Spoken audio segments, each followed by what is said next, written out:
Vocês viram a narrativa que a campanha petista está tentando emplacar? Cada vez que damos um passo adiante para melhorar a vida do povo brasileiro, o sistema joga contra. Pois é, agora o Lula quer pagar de candidato antissistema. É uma ideia tão falsa, mas tão falsa, que o próprio Lula, discursando no exterior, disse o exato oposto poucos dias atrás e reconheceu que hoje é a esquerda que se tornou o sistema. Nós nos tornamos o sistema.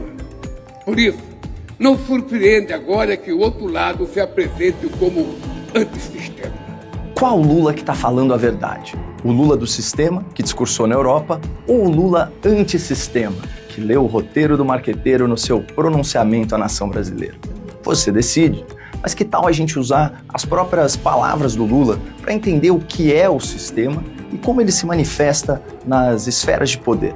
O andar de cima, os bilionários, a elite que só pensa em manter privilégios às custas do povo. Reparem que a propaganda petista separa o sistema em 3 categorias, mas só define uma delas, os bilionários. Então, vamos começar por eles. Nunca antes na história desse país houve tantos bilionários no Brasil.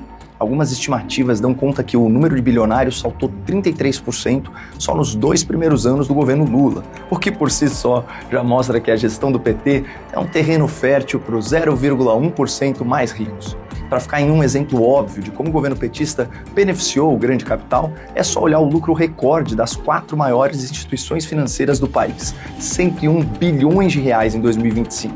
Ou seja, enquanto mais da metade da população adulta está endividada por causa de inflação, impostos e juros, os bancões estão lucrando como nunca.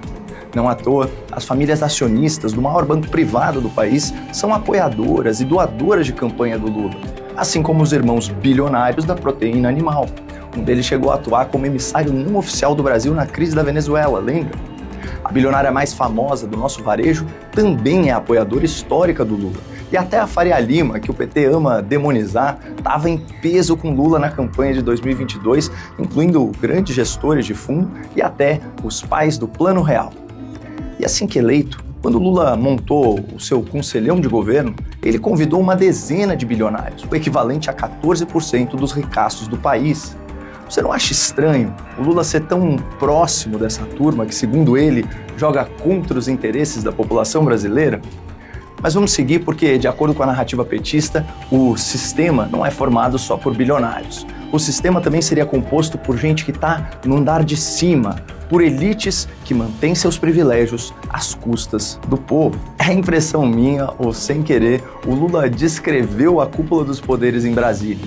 Sim, porque a burocracia do Estado e a classe política não produzem riqueza. Vivem dos impostos pagos pela sociedade, mas usufruem de direitos, benefícios e regalias exclusivos para o topo do funcionalismo público. Aliás, essa é a origem do termo privilégio, uma lei ou uma regra que só vale para uma pessoa ou para um pequeno grupo de pessoas. Coisas como os supersalários, as superaposentadorias, a estabilidade no emprego, a blindagem institucional. E quem você acha que ocupou o andar de cima nesse século, nesse país? Exato, foi o Partido dos Trabalhadores, o grupo político que nos últimos 24 anos governou o Brasil por 17 anos, ou seja, 70% do tempo. Foi o PT que arquitetou a coalizão com o Centrão no Congresso, incluindo os esquemas do Mensalão e do Petrolão, e a aliança com o STF, que primeiro tirou o Lula da cadeia, depois anulou suas ações penais e, finalmente, junto com o TSE, desequilibrou as eleições por meio de censura, casuísmo e duplo padrão nas decisões judiciais. Se hoje nós temos a eleição do presidente Lula, isso se deveu a uma decisão do Supremo Tribunal Federal.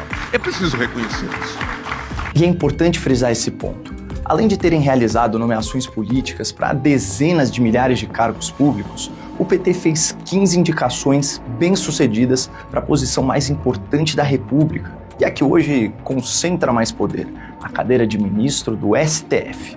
Se eu não for a Suprema Corte, ou seja, eu não governo mais do país, cara. Então, esses são os fatos. Lula se elegeu e governou apoiado por bilionários, e o seu partido foi o protagonista do poder nesse século. Se o Brasil está como está, é por causa do PT e não apesar dele. Quem ocupa a cúpula do governo, por definição, já faz parte da elite, mas quem ocupa esses espaços por décadas a fio se torna o sistema. Exatamente como Lula admitiu em abril, antes de mudar radicalmente a sua narrativa. Nós nos tornamos o sistema. Lula é a encarnação viva do sistema.